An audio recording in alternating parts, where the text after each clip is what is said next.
Hello everyone, educational news में आपको स्वागत है। लगता है कि टीआरई 3 में अभी और विलंब देखने को मिलेगा। आइए खबर को जानते हैं विस्तार से। प्राथमिक शिक्षकों की नियुक्ति में ईडब्ल्यूएस वर्ग को 10% आरक्षण न देने पर मांगा जवाब। ये पटना हाई कोर्ट ने तलब किया है बीपीएससी को। सुनवाई की अगली तारीख 23 जून को तय की गई है।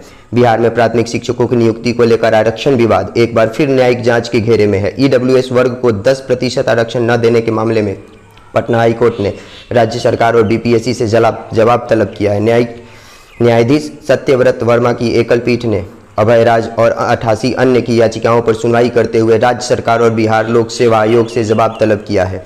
याचिकाकर्ताओं ने आरोप लगाया है कि प्राथमिक शिक्षक भर्ती के लिए प्रकाशित विज्ञापन संख्या 22/2024, जिसे आप टीआरई 3 के रूप में जानते हैं, आर्थिक रूप से कमजोर वर्ग के लिए 10% आरक्षण का समुचित पालन नहीं किया गया है, जो कि 2019 के अधिनियम के तहत एक सीधी भर्ती में ऊर्ध्व आरक्षण है। याचिकाकर्ताओं की ओर से वरीय अधिवक्ता अभिनव श्रीवास्तव ने दलील दी कि शुरू में 21,771 पदों पर ईडब्ल्यूएस वर्ग को लगभग 2,000 पद पर आवंटित किए गए थे, लेकिन हाई कोर्ट द्वारा रीट याचिका संख्या 16760/2024 में 65% आरक्षण को असंवैधानिक करार दिए जाने के बाद कुल पद घटकर 19,842 हो गए, किंतु ईडब्ल्यूएस के लिए केवल 917 पद आरक्षित किए गए, जो कि 10% के नियम का स्पष्ट उल्लंघन है।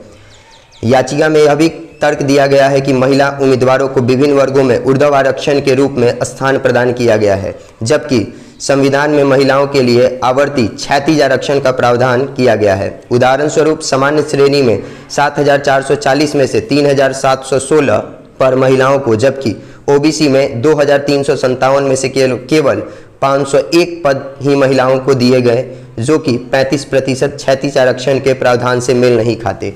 कोर्ट ने राज्य सरकार और बीपीएससी को निर्देश दिया है कि 4 सप्ताह के भीतर शपथ पत्र दाखिल करें, जिसमें यह स्पष्ट किया जाए कि ईडब्ल्यूएस वर्ग के लिए आरक्षण में कटौती किस आधार पर की गई और महिलाओं को विभिन्न वर्गों में दिए गए आरक्षण की ऊर्ध्व क्षैतिज संरचना का औचित्य क्या है। सुनवाई की अगली तारीख 23 जून तय की गई है। इन सब को देखते हुए हम कह सकते हैं कि टीआरई 3 में अभी विलंब देखने को मिल सकता है। धन्यवाद।